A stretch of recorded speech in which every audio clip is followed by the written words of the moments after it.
आइए, कहानियों की दुनिया में आपका स्वागत है। नमस्कार मित्रों, मैं हूं डॉक्टर राम जी भाई। आपके लिए एक छोटी सी कहानी लेकर आया हूं। लखनऊ के प्रसिद्ध डॉक्टर अजीत सिंह को जैसे ही एक अति आवश्यक सर्जरी के लिए फोन करके बताया गया, वह जितना जल्दी वहां आ सकते थे आ गए।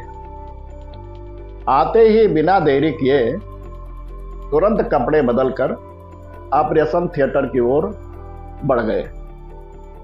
डॉक्टर को वहां उस लड़के के पिता दिखाई दिए जिसका आज ऑपरेशन होना था। पिता डॉक्टर को देखकर भड़क गए और चिल्लाने लगे, आखिर इतनी देर कहां थे आप? आपको क्या पता नहीं कि हमारे बच्चे की जिंदगी खतरे में है? क्या आपकी कोई जिम्मेदारी नहीं बनती? आपका कोई कर्तव्य है या नहीं? डॉक्टर ने हल्की सी मुस्कुराहट के साथ कहा, मुझे माफ कीजिए, मैं अस्पताल में नहीं था। मुझे जैसे ही पता लगा, जितना जल्दी हो सका मैं आ गया। आप शांत हो जाइए, गुस्से से कुछ नहीं होगा। यह सुनकर पिता का गुस्सा और बढ़ गया। भला अपने बेटे के इस नाजुक हालत में वो शांत कैसे रह सकते थे? उन्होंने कहा, ऐसे समय दूसरों को संयम रखने की सलाह देना बहुत आसान है। आपको क्या पता कि मेरे ऊपर क्या बीत रही है?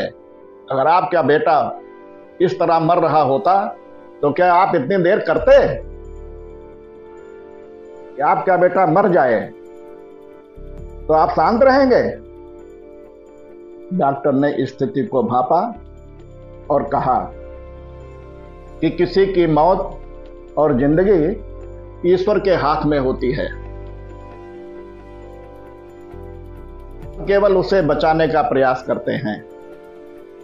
आप बाहर बैठकर ईश्वर से प्रार्थना करिए और मैं अंदर जाकर ऑपरेशन करता हूं। यह कहकर डॉक्टर ऑपरेशन थिएटर में चले गए।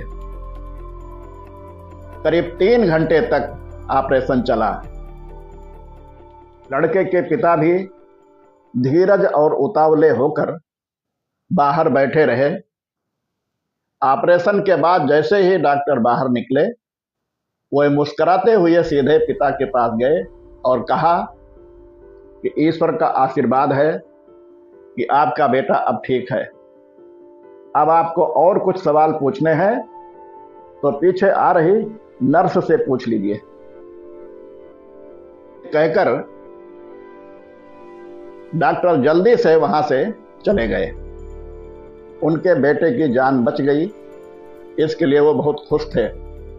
पर जैसे ही नर्स उनके सामने आई, वह बोले, ये कैसे डॉक्टर हैं? इन्हें किस बात का गुरूर है? इनके पास हमारे लिए जरा भी समय नहीं है। तब नर्स ने बताया, ये वही डॉक्टर हैं जिनके बेटे के साथ आपके बेटे का एक्सीडेंट हुआ था। दुर्घटना में इनके बेटे की मौत हो गई थी। सब जानते हैं दुर्घटना आपके बेटे की गलती के कारण हुई थी। हमने जब इन्हें फोन किया था तो ये अपने बेटे का अंतिम संस्कार कर रहे थे और सब कुछ जानते हुए भी यहां आए और आपके बेटे का इलाज किया। इतना सुनते ही बाप की आंख में आंसू आ गए। इसीलिए किसी पर टिप्पणी करने से पहले हालात की जानकारी अवश्य करनी है। ऐसे ही फिर ये कहानी सुनने के लिए आप इस चैनल को लाइक, शेयर एवं सब्सक्राइब करें तथा घंटी अवश्य दबाएं। अगली भेंट होने तक सभी को नमस्कार।